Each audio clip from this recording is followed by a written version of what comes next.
Welcome to day 34 of uploading. Night dinner skip చేయడం వల్ల wait చాలానే డ్రాప్ అయ్యాను. 2023 జనవరి నుంచి ఇదే నా లోయెస్ట్ వెయిట్. చూడాలి నవంబర్ ఎండ్ కి 85 కేజీస్ బిలో రీచ్ అవ్వగలిగితే డిసెంబర్ ఎండ్ కి నా టార్గెట్ వెయిట్ 80 కేజీస్ రీచ్ అయ్యే ఛాన్సెస్ ఉన్నాయి. బయట చూస్తే స్నో స్ట్రామ్ ఇంకా తగ్గలేదు. ఇది జస్ట్ శాంపుల్. నెక్స్ట్ 2 months ఇంకా దారుణంగా ఉంటుంది. బ్రేక్ఫాస్ట్ కి అవకాడో టోస్ట్ అండ్ ఎగ్స్ తినేసి వర్క్ స్టార్ట్ అయిపోయాను. స్నో ఉందని ముందే తెలుసు, కానీ వింటర్ టైర్స్ మాత్రం చేంజ్ చేయలేదు. కార్ స్కిడ్ అయినప్పుడల్లా హార్ట్ ప్యాంట్ లోకి వచ్చేస్తుంది. మనదంతా చేతులు కాలాకి ఆకులు పట్టుకునే రకం.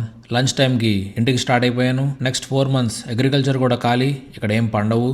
సపరేట్గా ఎందుకులే టైం బొక్క అని ఫైబర్, ప్రోటీన్, వైట్ రైస్ అన్నీ కలిపి ఒకటేసారి కుక్ చేసుకుంటాను. మీకు ఫుడ్ బాగా నచ్చో లేదా ఆకలేసో 2 ముద్దలు ఎక్కువ తినాలంటే తినేసేయండి. కావాలంటే నైట్కి డిన్నర్ లిమిట్ చేస్తే సరిపోతుంది. దానికోసం కడుపు మార్చుకోవాల్సిన అవసరం లేదు. ఈవినింగ్ ప్రోటీన్ తీసుకుని ఫ్రెష్ అయ్యి పూజ చేశాను. ఈ వెదర్ కి జిమ్ కి వెళ్ళాలని కూడా అనిపించట్లేదు. ఇప్పటికే 2 days స్కిప్ చేశాను. పొరపాటు అయితే ఓకే, కానీ అలవాటైతే కష్టమని జిమ్ కి వెళ్ళాను. ఈ రోజు ఫుల్ డే. ఇంకా డిన్నర్ కి స్వీట్ పొటాటో అండ్ ఎగ్స్ తిని సప్లిమెంట్స్ తీసుకుని టార్గెట్ అయితే ఫినిష్ చేశాను. ఈ రోజు మూవీ రికమెండేషన్ ఫ్రాంకిస్టైన్. స్లోగా ఉన్నా బాగుంది. టైం పాస్ కి చూసేయాలంటే చూసేయండి. ఈ రోజుకి అంతే.